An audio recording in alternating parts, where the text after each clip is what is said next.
ہدایہ کتاب الحج۔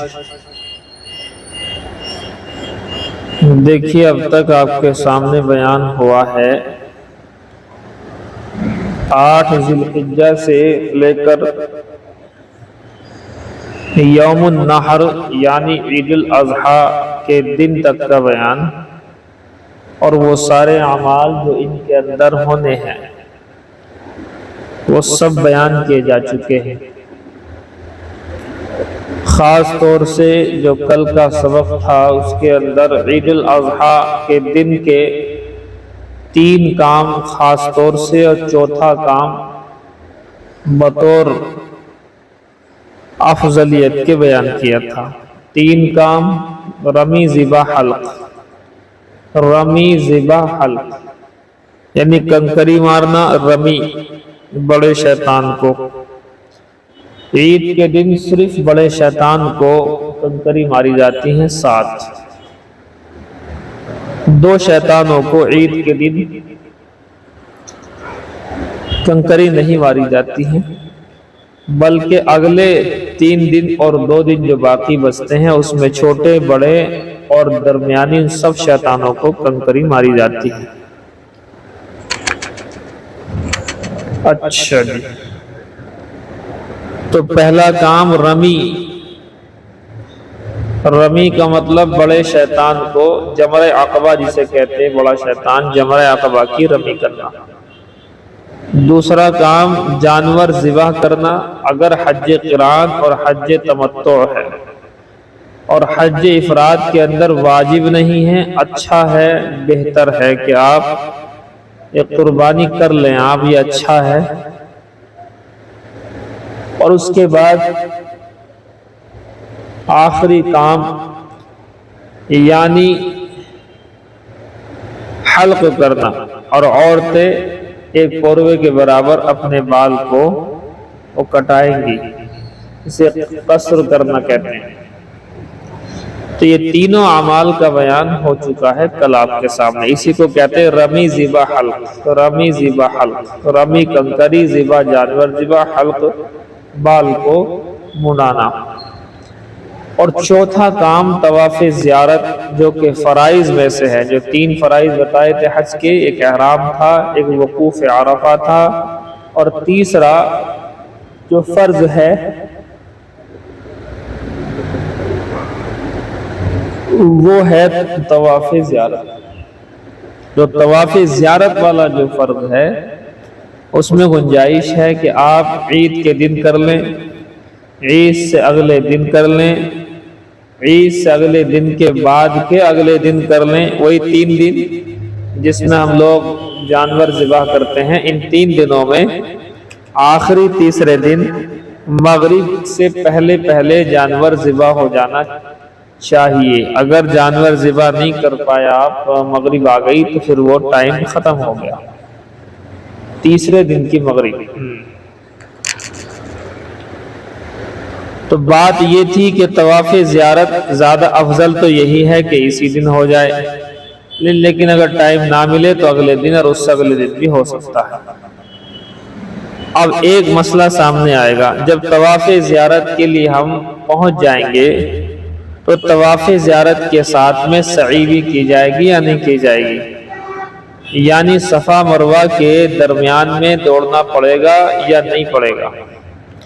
تو اس کا موٹا سا جواب وہی ہے کہ آپ نے حج کا بیان جب شروع ہوا تھا، 8 ذی الحجہ کو احرام باندھا گیا تھا، تو آپ نے سنا تھا کہ طواف قدوم کیا تھا۔ طواف قدوم آنے کا طواف، اور اس طواف قدوم کے ساتھ میں سعی بھی کر لی تھی۔ جب طواف قدوم کے ساتھ میں سعی کر لی ہے تو اب یہاں پر سعی کرنے کی کوئی ضرورت ہے ہی نہیں۔ لیکن چونکہ طواف قدوم جو ہوتا ہے وہ عام طور پر حج افراد والے لوگ کرتے ہیں جو خالص حج کرنے گئے ہیں، حج تمتع اور حج قران والے حج یہ طواف قدوم نہیں کر پاتے ہیں۔ اس کی وجہ یہی ہے کہ حج افراد والا شخص جب مکے میں پہنچتا ہے تو وہ چونکہ عمرہ تو کر نہیں رہا، جب عمرہ نہیں کر رہا ہے تو وہ طواف قدوم کر کے سعی کر لیتا ہے۔ لیکن حج تمتع والے جاتے ہی وہاں پہلے عمرہ کرتے ہیں تو عمرے میں ان کا طواف عمرے والا ہو جاتا ہے۔ اسی طریقے سے حج قران کا بھی ہے۔ تو اگر طواف قدوم کیا تھا اور اس کے اندر سعی کر لی تھی، اور رمل میں بتایا تھا کہ رمل ایک عمل ہے مردوں کے لیے کہ طواف کے 3 چکروں کے اندر تھوڑا سا اکڑ کر کے چلنا ہوا کرتا ہے پہلوان کی طرح سے، تو وہ عمل اگر سعی اور رمل وہ طواف قدوم کے بعد کر چکا تھا تو اب نہ سعی کی ضرورت ہے نہ اس میں رمل کی ضرورت ہے۔ لیکن اگر طواف قدوم ہی نہیں کیا یا پہلے سعی ابھی نہیں کی تھی تو اس طواف کے اندر رمل بھی کرے گا، 3 چکروں میں اکڑ کر چلے گا، اور باقی 4 چکر نارمل رہیں گے، لیکن یہ عمل مردوں کے لیے ہے۔ دوسرا اب سعی بھی کرے گا، صفا مروہ کے 7 چکر بھی لگائے گا۔ دیکھیے وہی ہے عبارت،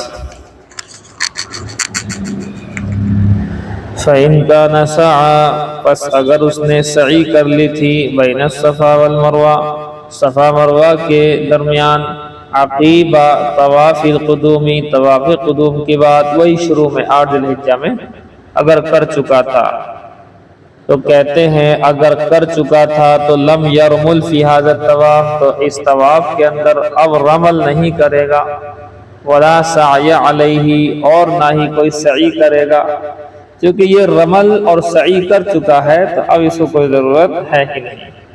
لیکن وَإِن كَانَ لَمْ يُقَدِّمِ السَّعْيَ، اور اگر اس نے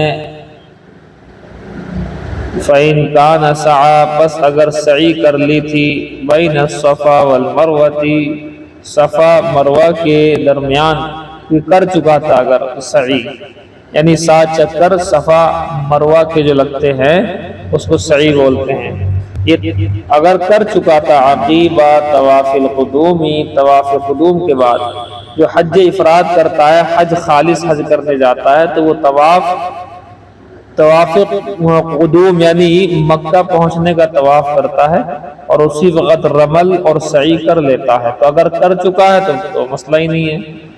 لم یرمل فی ھذا الطواف، جب یہ کر چکا ہے تو یہ رمل نہیں کرے گا اس طواف میں، یعنی اکڑ کر نہیں چلے گا پہلے 3 چکروں میں، ولا سعی علیہ، اور نہ ہی کوئی سعی کرے گا۔ سعی چونکہ حج میں ایک ہی مرتبہ ہے اور یہ طواف قدوم کے بعد 8 ذی الحجہ کو کر چکا، مگر حج تمتع اور حج قران والے 8 ذی الحجہ کو نہیں کر پاتے ہیں، تو اب وہ کیا کرے گا؟ وَإِن كَانَ لَمْ يُقَدِّمِ السَّعْيَ، اور اگر سعی نہیں کی تھی، جیسے کہ عام طور پر نہیں ہمارے یہاں والے اور آس پاس کے ملکوں والے کر نہیں پاتے ہوئے، کیونکہ یہاں سے جو جاتے ہیں وہ حج تمتع کرتے ہیں۔ حج تمتع کے اندر پہلے عمرہ ہوتا ہے اور حج کے موقع پر جا کر کے احرام باندھ کر حج کا وہاں سے حج ہوتا ہے۔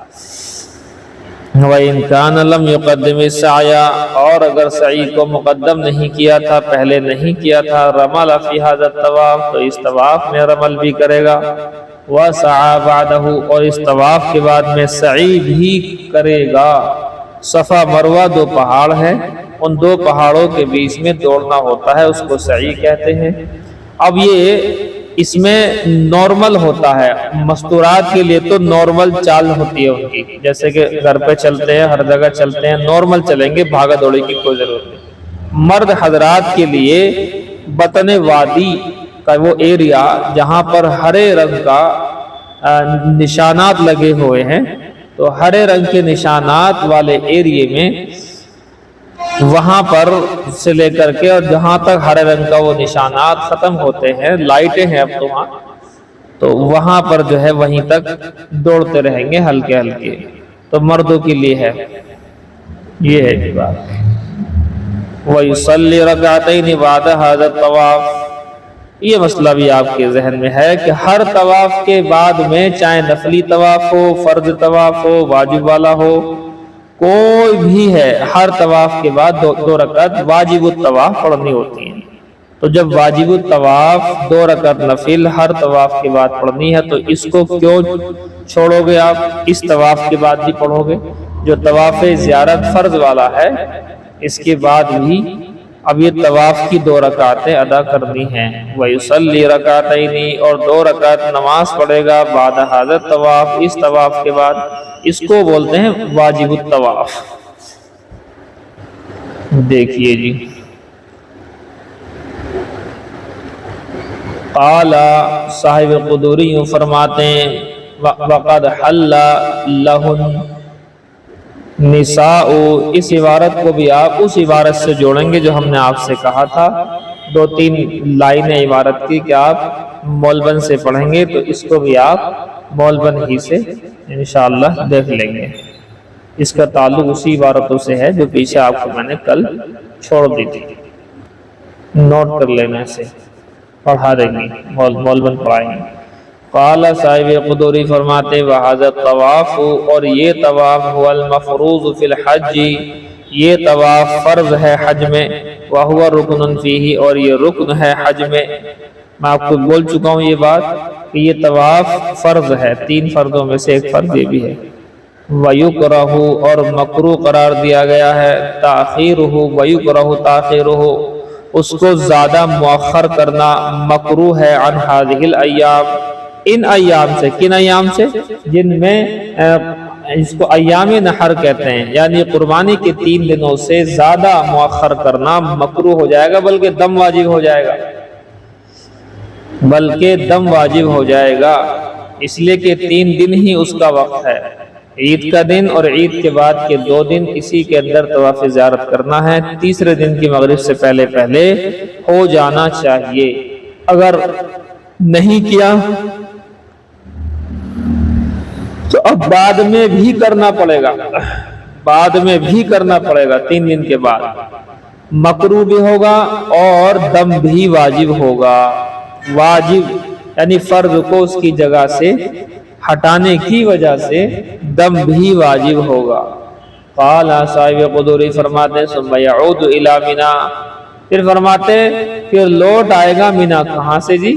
جب طواف زیارت کے لیے گیا تھا تو مکے کے اندر تھا نا، طواف زیارت کے لیے جب جائیں گے تو مکے میں پہنچیں گے، یہ طواف وغیرہ جو ہوتے ہیں سعی وغیرہ مکے میں ہی تو ہے، تو مکے سے اب واپس کہاں آنا ہے؟ طواف زیارت کر کے وہاں نہیں ٹھہرنا ہے بلکہ مینا واپس آنا۔ اب 3 دن تک آپ کو مینا میں رہنا ہے، رات گزارنی ہے، اور وہ چھوٹے بڑے بیچ کے تینوں شیطانوں کو کنکریاں بھی مارنی ہیں، تو رات گزارنا مینا کے اندر یہ سنت ہے۔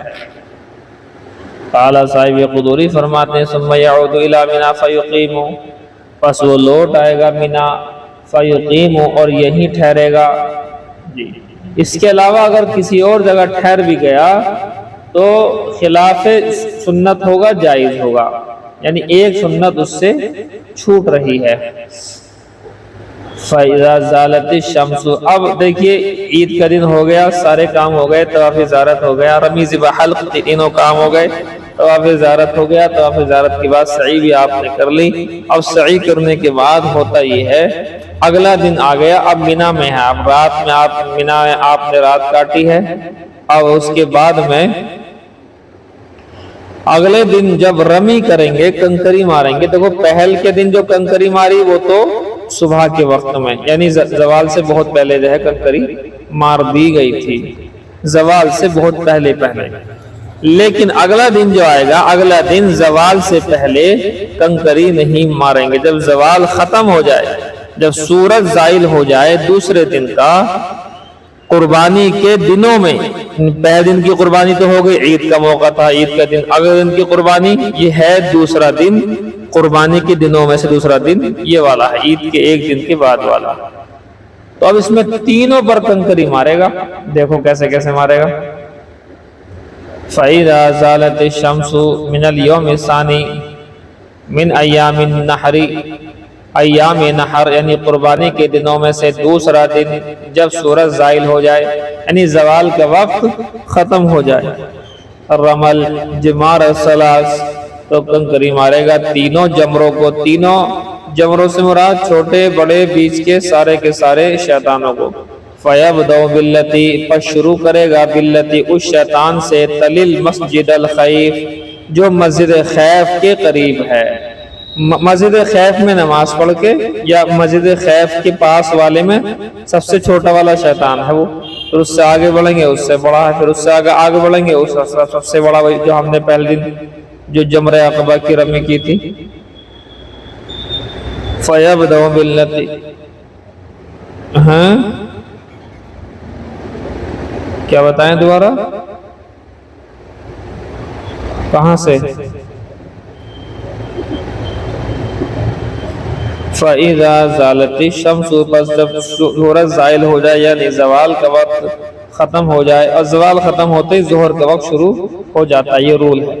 من الیوم الثانی دوسرے دن کا زوال ختم ہو جائے، من ایام النحر قربانی کے دنوں میں، یعنی عید کے ایک دن کے بعد والے دن میں زوال کا وقت ختم ہو جائے تو کیا کرے گا؟ رمل جمار الثلاث تینوں جمروں کی رمی کرے گا، تینوں جمرے اسے کہتے ہیں شیاطین کو، تو تینوں جمروں کی یعنی چھوٹے بڑے درمیانی تینوں شیطانوں کی جو وہاں پلر بنے ہوئے ہیں، پہل کے دن ہم نے بڑے والے شیطان کو ماری کنکری ساتھ، اب آج جو ہے دوسرے دن سارے کے سارے شیطانوں کو کنکری ماریں گے، تینوں شیطانوں کو۔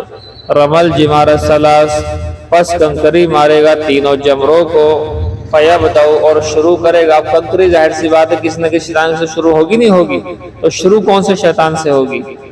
سب میں چھوٹے والے سے۔ فَيَبْدَأُ بِالَّتِي پس شروع کرے گا اس شیطان سے تلی المسجد الخیفی جو مسجد خیف کے قریب ہے۔ چلو ایک یہ ہو گیا، 7 کنکری مارنی اس کو۔ فَيَرْمِيهَا بِسَبْعِ حَصَيَاتٍ پس کنکری مارے گا اس چھوٹے والے کو 7، یکبر مع کل حصات اور اللہ اکبر کہے گا ہر کنکری کے ساتھ، ویقف عندها اور اس چھوٹے شیطان کے پاس میں ٹھہرا رہے گا، ثم یرمل پھر ٹھہرا رہے گا مطلب وہاں دعائیں مانگنی ہیں، دعائیں مانگنے کے بعد پھر دوسرا شیطان کے پاس پہنچنا ہے، ثم یرمل التی تلیہا پھر اس والے شیطان کو کنکری مارے گا جو اس سے قریب ہے، اب پہلے کے بعد دوسرا والا درمیانی والا شیطان، مثل ذالک اسی طرح سے مارے گا 7 کنکری اللہ اکبر کہہ کر کے مارنی ہے، اللہ اکبر ایک کنکری مارو، اللہ اکبر دوسری کنکری مارو۔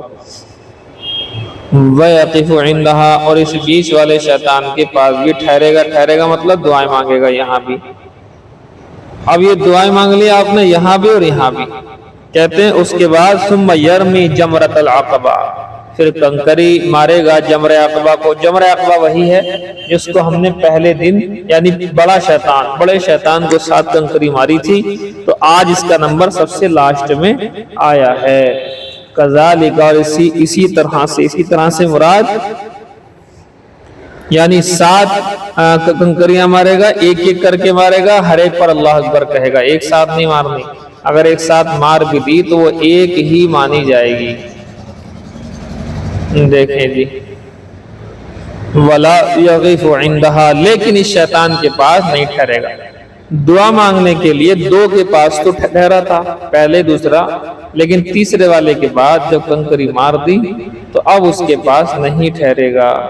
اب دیکھو اسی بات کو کہہ رہے ہیں وَيَقِفُ عِنْدَ الْجَمْرَتَيْنِ فِي الْمَقَامِ الَّذِي يَقِفُ فِيهِ النَّاسِ فرماتے ہیں ٹھہرا رہے گا دونوں جمروں کے پاس، پہلا اور دوسرا جمرہ یعنی شیطان، پہلا اور دوسرے شیطان کے پاس تو ٹھہرے گا، فی المقام الذی اس جگہ میں ٹھہرے گا، یقف فیہ الناس جس کے اندر لوگ ٹھہرے ہوئے، وہیں پر لوگ جہاں دعا مانگ رہے ہیں تو دونوں شیطانوں کو کنکری مار کر کے دونوں کے پاس ٹھہر کر کے دعا مانگنی ہے۔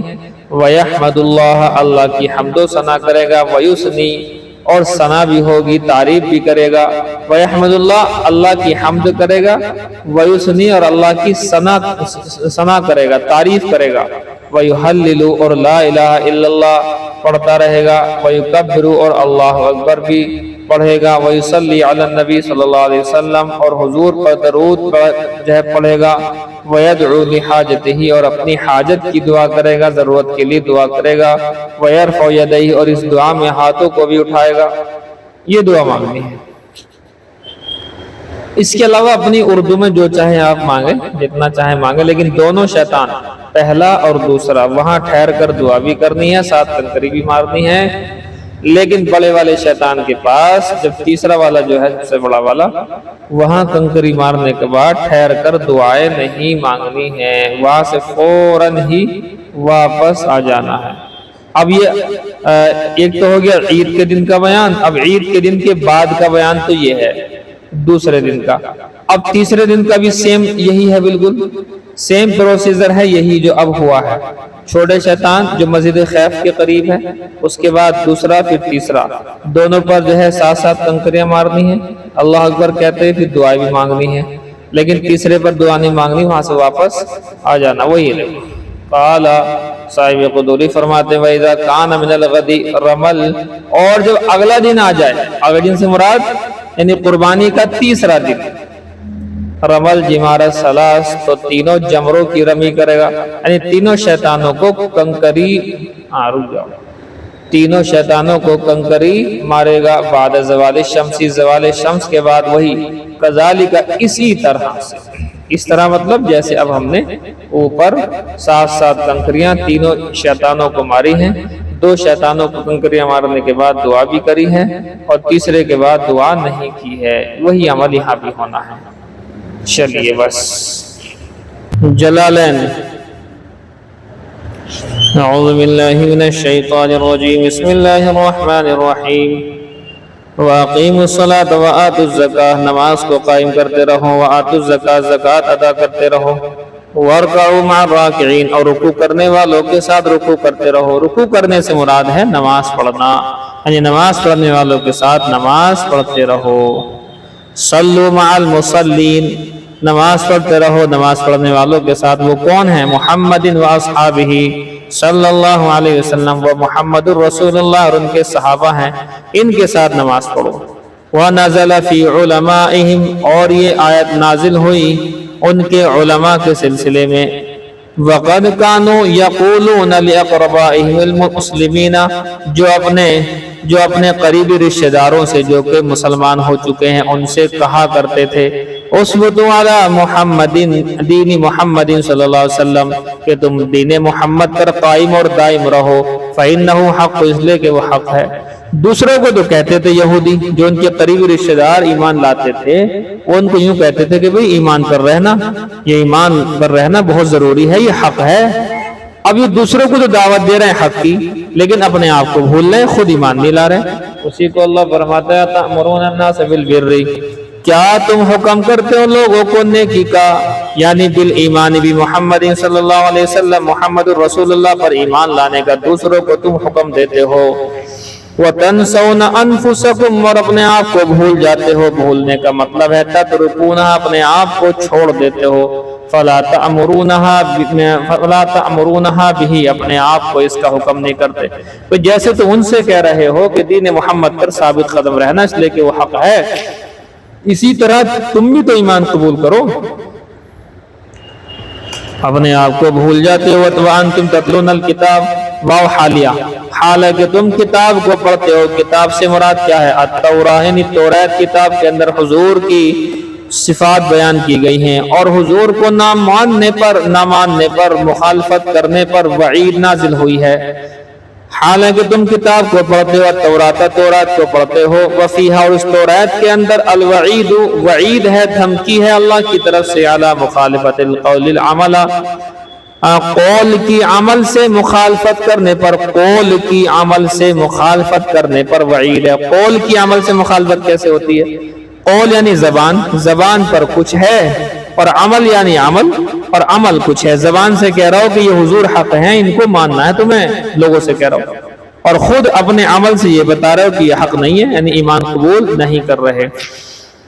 افلا تعقلون، کیا تم عقل نہیں رکھتے؟ سوء فعلکم، کیا تم سمجھتے نہیں اپنے اس برے فعل کو کہ برا فعل ہی تو ہے؟ فترجعون، پس تم لوٹ آؤ۔